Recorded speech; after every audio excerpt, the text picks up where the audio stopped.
আসসালামু আলাইকুম সবাইকে। প্রিয় এইচএসসি 25 ব্যাচ। তোমাদের হাতে আর 25 দিন সময় আছে ঢাকা ইউনিভার্সিটি প্রিপারেশন নেওয়ার জন্য। অনেকেই কিন্তু পড়াটা অলরেডি গোছায় ফেলছো। অনেকে হয়তোবা কয়েকবার রিভিশনও দিয়ে ফেলছো। কিন্তু যাদের আসলে এই শেষ মুহূর্তে এসেও পড়াটা ঠিকমতো গুছায় উঠতে পারতেছো না, হয়তোবা সবকিছুই পড়ছো, কিন্তু একটা প্রপার প্ল্যানের অভাবে তুমি কিভাবে পড়াটা সামনের দিকে আগাবা সেটা তুমি বুঝতেছো না। তাদের তাদের জন্য একটা প্ল্যান দিব। দেখো, তোমার এখন যে কাজটা করতে হবে, তোমার ইফোর্টের এক্সট্রিম পর্যায়ে তোমাকে যাইতে হবে। আমি এখানে তোমাকে কিছু টার্গেট দিব, এই কাজগুলো তোমার করতে হবে। ধরে নাও আমি তোমাকে বললাম যে তোমাকে 3 থেকে 4 বার রিভিশন দিতে হবে। আসলে 3 থেকে 4 বার না, এটা হচ্ছে একদম মিনিমাম। তোমার এক্সট্রিমটা দিতে হবে, তোমার ইফোর্টের এক্সট্রিমটা দিতে হবে, এবং এই 3 থেকে 4 বার তোমার জন্য হয়ে যাবে 6 থেকে 7 বার। বুঝতে পেরেছো? সো আমি যদি বলি এই 25 দিন তুমি 3 থেকে 4 বার রিভিশন দিবা, তোমার মাথায় থাকবে যে ভাই আমি 6 থেকে 7 বার রিভিশন দিব। ওকে? তো তুমি তোমার ইফোর্টের এক্সট্রিম পর্যায়ে যাবা। আমি যদি বলি যে 10 থেকে 12 ঘন্টা পড়ালেখা করবা, তোমার টার্গেট থাকবে যে ভাইয়া আমি এই কয়দিন প্রতিদিন 17 থেকে 18 ঘন্টা পড়ালেখা করব। ঠিক আছে? যেটা আমি নিজেও করতাম, এবং তোমার আশেপাশে অনেক স্টুডেন্টই করে এটা। যারা হচ্ছে স্বপ্নের পেছনে খুব বেশি ব্যাকুল। ঠিক আছে? তারা কিন্তু দিনে এখন কিন্তু 17 ঘন্টা করেই পড়তেছে বা 18 ঘন্টা করে পড়তেছে। তো তোমার খাওয়া এবং ঘুম বাদে বাকি সময়টা পড়ার পেছনে দিতে হবে। মেইন কথা হচ্ছে এইটা। ঠিক আছে ভাইয়া? সো বিষয়টা হচ্ছে, এখন তোমার আসলে টার্গেট কি? তোমার টার্গেট হচ্ছে রিভিশন দেয়া। হুম? কয়বার রিভিশন দিতে পারবা তার উপর নির্ভর করবে তোমার প্রিপারেশনটা কেমন হবে, বা তোমার অন্যদের চেয়ে তুমি হচ্ছে কতদূর আগায় আছো, এটা তোমার রিভিশনের উপর নির্ভর করবে। তো আমাদের এই 25 দিনের টার্গেট হচ্ছে আমরা কয়েকবার রিভিশন দিব, কয়েকবার। ৫ থেকে ৬ বার, হ্যাঁ? বা যার যতদূর সম্ভব, যার যতটুকু আসলে হয়, সম্ভব হয়। ঠিক আছে? সে ততটুকু দিবা। এখন এই যে 25 দিন, শেষ যে 25 দিন, এটাকে আমরা বেশ কয়েকটা ফেজে ভাগ করতে পারি। যেমন আমি যেভাবে ভাগ করছি, তোমরা তোমাদের নিজেদের মতো করে ফেজটা ভাগ করতে পারো। আমি এইভাবে ভাগ করছি ১০, ৫, ৫, ৫। অর্থাৎ আজকে ২১ তারিখ, আমি যদি 25 তারিখ থেকেও ধরি, তাহলে 25 থেকে ৫ এর মধ্যে ১০ দিন, এটা একটা ফেজ। দেন ১০ তারিখ পর্যন্ত এটা হচ্ছে সেকেন্ড ফেজ। এই অংশটুকু এটা হচ্ছে থার্ড ফেজ, অ্যান্ড 25 থেকে 15 থেকে একদম এক্সামের দিন পর্যন্ত এটা হচ্ছে third phase, sorry fourth phase. তো এই 4টা ফেজে তুমি আসলে কি কি করবা, কোন ফেজে কি করবা, সেটা আমি লিখে রাখছি। তবে আমি যা লিখছি, তোমার টার্গেট থাকবে এটাকে ক্রস করা। ঠিক আছে? এটাকে এক্সট্রিম পর্যায়ে নিয়ে যাওয়া তোমার সাধ্য অনুযায়ী। আচ্ছা, তো এই প্রথম ফেজে তুমি আসলে কি করবা? আমি ধরে নিচ্ছি যে তোমার হয়তোবা পুরা বই একবার শেষ হইছে, একবার হয়তোবা রিভিশনও দিয়ে থাকতে পারো। তোমার এখন যে কাজটা করতে হবে সেটা হচ্ছে এই যে প্রথম ফেজ, এখানে ১০ দিন, এই ১০ দিনে সব বই তোমার আবারও রিভিশন দিতে হবে। ঠিক আছে? এখন তো তোমার রিভিশন, রিভিশন, রিভিশন, রিভিশনের উপরে কোনো ওষুধ নাই। এটাই চলতে থাকবে। ঠিক আছে? মনে রাখো, জীবনে কিন্তু ঢাবি একবারই আসে। ঢাবির পরীক্ষাও একবারই আসে। ঠিক আছে? সো এই একবার আসে, এই জিনিসটাকে তোমার পাওয়ার জন্য তোমার যে কাজটা করতে হবে, তোমার মাথায় টার্গেট থাকতে হবে। শুরু থেকেই বলতেছি যে তোমার যত বেশি রিভিশন দিবা, তুমি অন্যদের চেয়ে এক ধাপ আগায় যাবা। ঠিক আছে? সো যতগুলা বই আছে, সবগুলা বই তোমার কিন্তু এই ১০ দিনে রিভিশন শেষ করতে হবে। এই ধাপটা যদি তুমি কমপ্লিট করতে পারো, তাইলে তুমি হচ্ছে এই ধাপগুলোও ইজিলি কমপ্লিট করতে পারবা। এবং মাথায় রাখো ভাইয়া, এই যে শেষ ৫ দিন, এটা কিন্তু সবচেয়ে ইম্পোর্টেন্ট ধাপ। ঠিক আছে? সো এই যে প্রথম ১০ দিন এবং শেষ ৫ দিন, এই ২টা ধাপ সবচেয়ে বেশি গুরুত্বপূর্ণ। তুমি যদি এই ধাপটা প্রপারলি কমপ্লিট করতে পারো, তোমার পরের ধাপগুলা ইজিয়ার হয়ে যাবে। অর্থাৎ তুমি এই ধাপে এই ১০ দিনে, মাত্র ১০ দিন ভাইয়া, এই ১০ দিনে তোমার কি করতে হবে? সব বই রিভিশন দিতে হবে। কতগুলো অধ্যায় আছে দেখো, প্রত্যেকটা অধ্যায়ে, প্রত্যেকটা সাবজেক্টে অনেকগুলা করে অধ্যায় আছে। তো তোমার হয়তোবা এতদিন আম দিনে তোমার হয়তোবা একটা অধ্যায় পড়তে ৩ থেকে ৪ ঘন্টা করে লাগতো। কিন্তু এখন তো এত সময় নাই ভাই। ঠিক আছে? তোমার প্রত্যেকটা অধ্যায়, প্রত্যেকটা বই এই ১০ দিনের মধ্যে সব শেষ করতে হবে। ঠিক আছে? এবং শর্ট সিলেবাস আছে, আশা করি এটা খুব বেশি কঠিন হবে না। ফুল সিলেবাস হলে অনেক হিউজ লেভেলের কঠিন হইতো। আচ্ছা।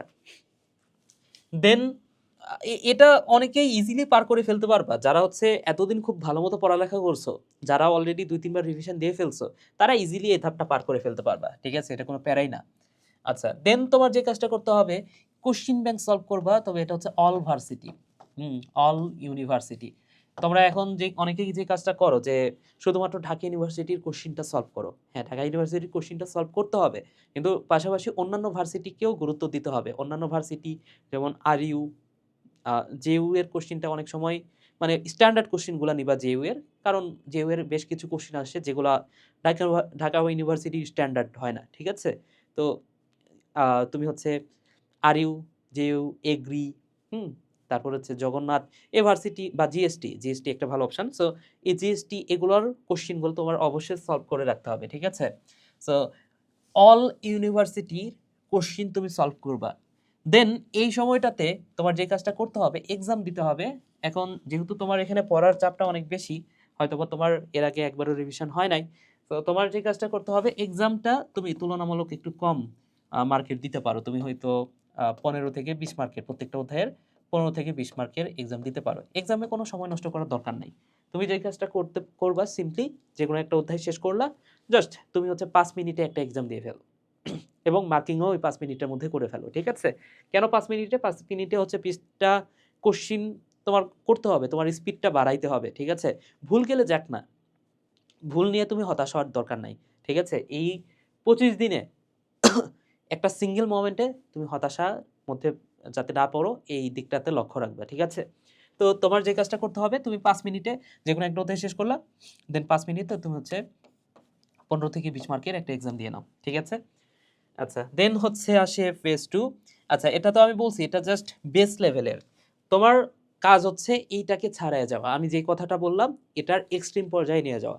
তোমার এখানে একবার রিভিশনের কথা বলছি, তুমি এখানে 2 বার রিভিশন দাও। তোমার তোমার যতটুকু সম্ভব তুমি হচ্ছে ততটুকু করবা, ঠিক আছে? আচ্ছা, ফেজ 2 এখানে হচ্ছে 5 দিন আছে।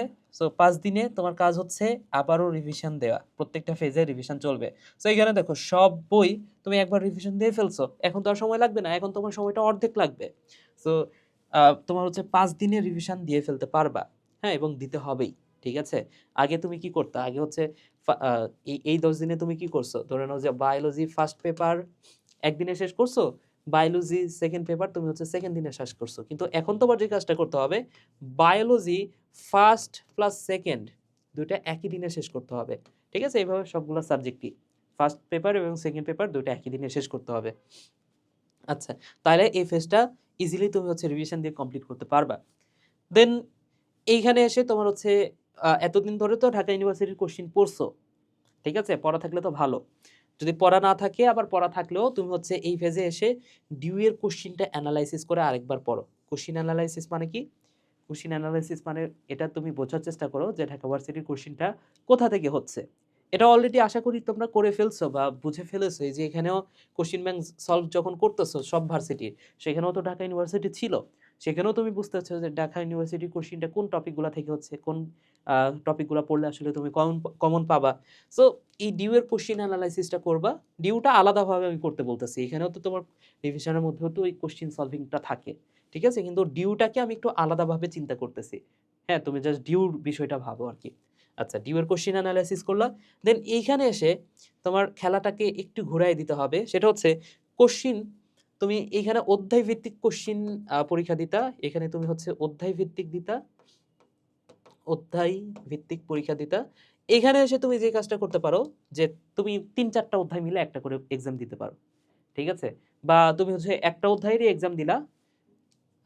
এখানেও এক্সামটা তুমি হচ্ছে এই যে এই 15 থেকে 20 মার্কের দিতে পারো একটা অধ্যায়ের, অথবা তুমি হচ্ছে ২-৩ টা অধ্যায় এরকম যদি তোমার হাতে অপশন থাকে যে ২-৩ টা অধ্যায় মিলে একটা করে পরীক্ষার কোশ্চিন একটা করে সেট আছে।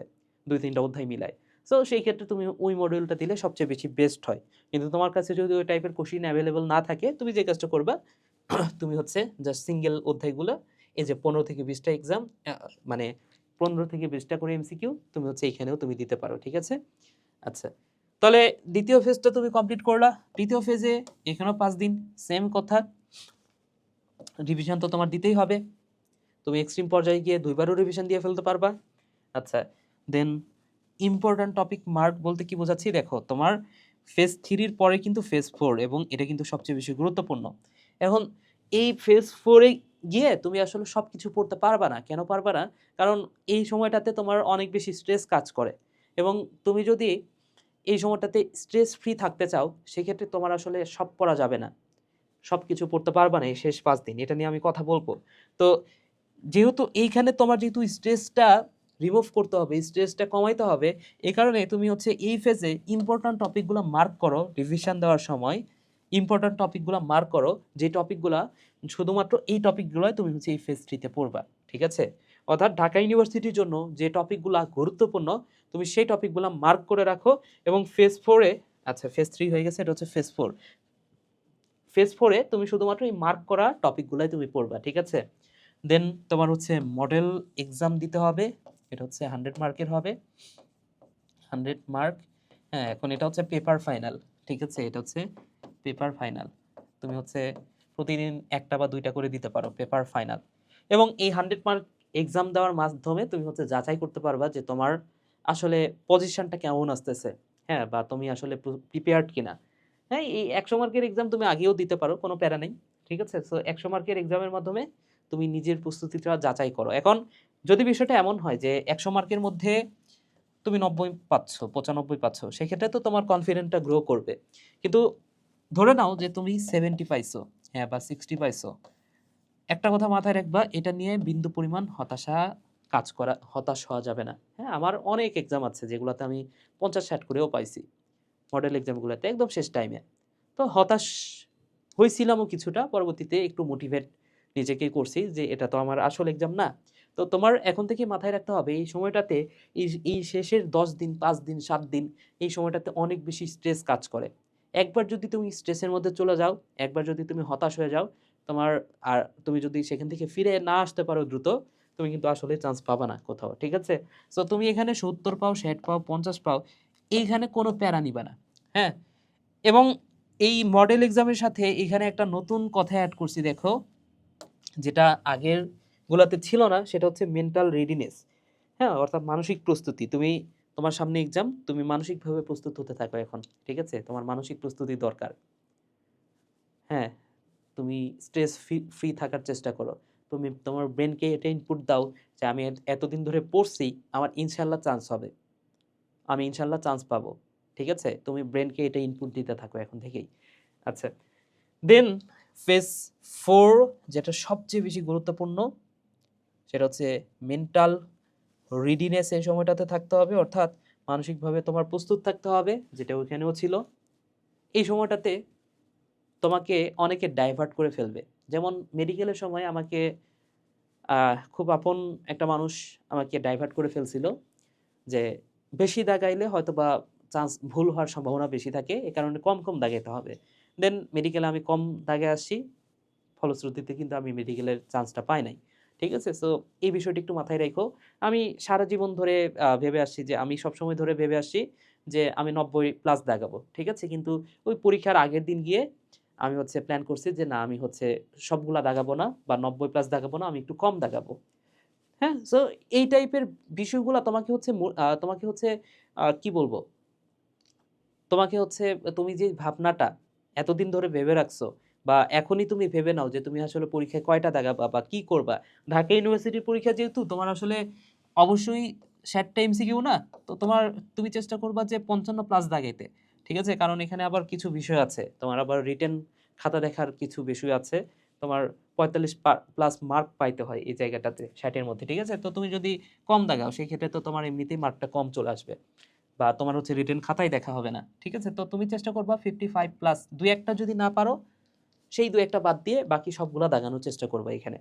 আচ্ছা, সো তোমাকে যাতে কেউ ডিস্ট্রাক্ট না করতে না পারে এই সময়টাতে, হ্যাঁ, তোমার আশেপাশে যে মানুষগুলা, যাদেরকে দেখলেই তোমার রাগ লাগে, হ্যাঁ, অর্থাৎ তোমাকে দুই একটা কথা শোনায় দেয়, যারা তোমাকে দেখলেই কিছু কথা বলে দিল, হ্যাঁ, যে আরে চান্স তো 2 দিন পর তো পরীক্ষা, চান্স কি পাবা, এই টাইপের যারা কথা বলে তাদের মুখ দেখার দরকার নাই এই কয়দিন, ঠিক আছে? বা এই শেষ 5 দিন অন্তত দেখার দরকার নাই ভাইয়া, ঠিক আছে? যে তোমাকে মোটিভেটেড করে সব সময়, যাকে দেখলে তুমি মোটিভেটেড হও, তার সাথে প্রয়োজনে কিছু কথা বলতে পারো। আচ্ছা, দেন এই সময়টাতে আসলে তুমি কি পড়বা? দেখো, আমার ক্ষেত্রে বেশ কিছু গুরুত্বপূর্ণ এক্সামে এমন হয়েছে যে আমার হয়তোবা কিছুক্ষণ পরে পরীক্ষা, আমার মনে হচ্ছে যে আমি কিচ্ছু পড়ি নাই এতদিন ধরে, হ্যাঁ, আমার সব ভুলে গেছি মাথা থেকে, এরকম আমার মনে হচ্ছে। অ্যান্ড আমি ওই সকালবেলা পড়তেছি, দেন পরীক্ষার সময় হয়ে গেছে, কিন্তু আমার কাছে মনে হচ্ছে যে আমার পড়াটা শেষ হলো না, ইনকমপ্লিট পড়া রেখে আমি হচ্ছে পরীক্ষার হলে গেলাম। দেন এতে করে যা হয়, আমার কনফিডেন্টটা একদম লো হয়ে যায়, আমি পরীক্ষায় মানে দেখা যাচ্ছে ভালো রেজাল্ট করতে পারি না। এমন হয়েছে আমার লাইফে। সো এরপর থেকে আমি যে কাজটা করতাম, আমি জাস্ট পরীক্ষার সকালবেলা আমি কোনো ধরনের প্যারাই নিতাম না। ঠিক আছে? যা পড়া পরীক্ষার আগের রাতে শেষ করে রাখতাম। পরীক্ষার দিন সকালে উঠে আমি জাস্ট পেজগুলো উল্টাইতাম এবং দেখতাম যে হ্যাঁ, আমার সবকিছু পড়া আছে। সকালবেলা উঠে আমি কোনো কিছু আর পড়তাম না। ঠিক আছে? অনেকে দেখবা যে অনেক স্টুডেন্ট রিক্সা দিয়ে যাচ্ছে, ওই সময় পেজ উল্টাচ্ছে। তো আমি আ বিভিন্ন জনার স্ট্র্যাটেজি বিভিন্ন রকম হইতে পারে। সো সেটা নিয়ে সেইটাতে যাব না আমি। কিন্তু আমার মনে হয় যে সকালবেলা উঠে তোমার একটু রিল্যাক্স থাকাই ভালো। ঠিক আছে? তুমি যদি ওই সময়টাতেও পেজ উল্টাইতে থাকো এবং ভাবো যে আমার কিচ্ছু পড়া হয় নাই, হ্যাঁ? বা ওই সময়টাতে মেইনলি পড়তে থাকো। তোমার যদি পড়াটা কমপ্লিট না করো, মানে তোমার কাছে যদি ব্রেনের যদি মনে হয় যে আমার পড়াটা এখনো কমপ্লিট হয় নাই বা এই টপিকটা আমি এখনো কমপ্লিট করতে পারি নাই, তুমি বিশ্বাস করো তোমার পরীক্ষাটা খারাপ হবে। ঠিক আছে? তো এই কারণে তোমার যা পড়াটা তুমি আগের রাতে শেষ করে ফেলবা। এবং এই সময়টাতে সিলেক্টিভ পড়াশোনা আসলে কি করবা? সিলেক্টিভ পড়াশোনা হচ্ছে যেগুলার থেকে ঢাকা ভার্সিটিতে অবশ্যই প্রশ্ন হবে। এই টাইপের পড়াশোনা। যেমন এই যে এখানে আমি বলছি না যে ইম্পোর্টেন্ট টপিক মার্ক করে রাখতে। সো ঢাকা ভার্সিটিতে যে টপিকগুলা থেকে প্রশ্ন হয়, সেই টপিকগুলা তুমি মার্ক করে তুমি শুধুমাত্র সেই জিনিসগুলা পড়বা। ঠিক আছে? সো এই হচ্ছে বিষয়। এই সময়টাতে তুমি যাতে অল্প সময়ে খুব বেশি একটা আ খুব ভালো মতো একটা প্রিপারেশন নিয়ে জাস্ট কনফিডেন্টটা গ্রো করতে পারো, এই বিষয়টার দিকে একটু লক্ষ্য রাখবে। ঠিক আছে? সো বায়োলজির জন্য তোমাদের একটা হেল্প করতে পারি, সেটা হচ্ছে due last of bio crash course. ঠিক আছে? কোর্সে কি থাকছে? এখানে হচ্ছে সবচেয়ে মেইন যে ফিচারটা সেটা হচ্ছে ৩৫ পেজের মধ্যে এখানে ৫০ পেজ লেখা আছে। তবে ৫০ পেজ হচ্ছে ফুল সিলেবাস। ৩৫ পেজের মধ্যে শর্ট সিলেবাসের সবগুলো অধ্যায় সাজায় দেওয়া আছে। এবং এই শর্ট সিলেবাসের সবগুলো অধ্যায় মাত্র ৩৫ পেজের মধ্যে তোমাকে যেহেতু সাজায় দিছি, এটা দেখো তো এই শেষ ৫ দিনে তুমি যদি পড়ো জাস্ট, এই শেষ ৫ দিন ৩৫ পেজ তুমি কতবার রিভিশন দিতে পারবা ভাইয়া বলো তো?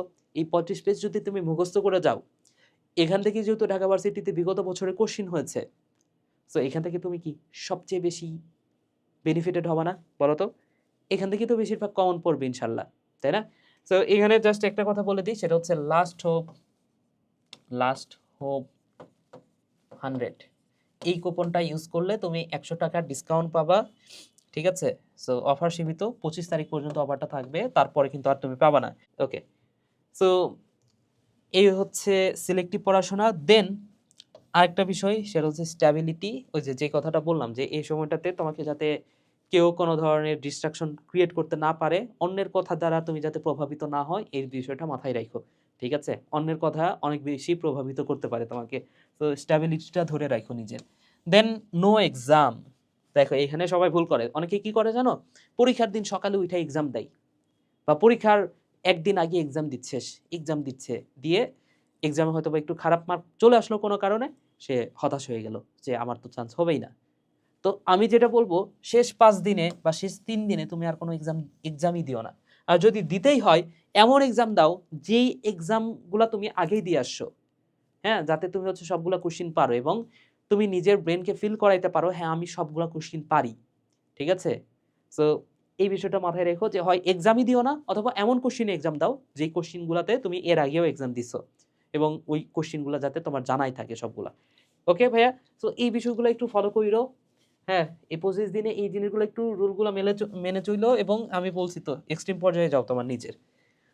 ঠিক আছে? ভিডিওটা এখানে শেষ করছি। সবাই ভালো থাকো, সুস্থ থাকো। টাটা।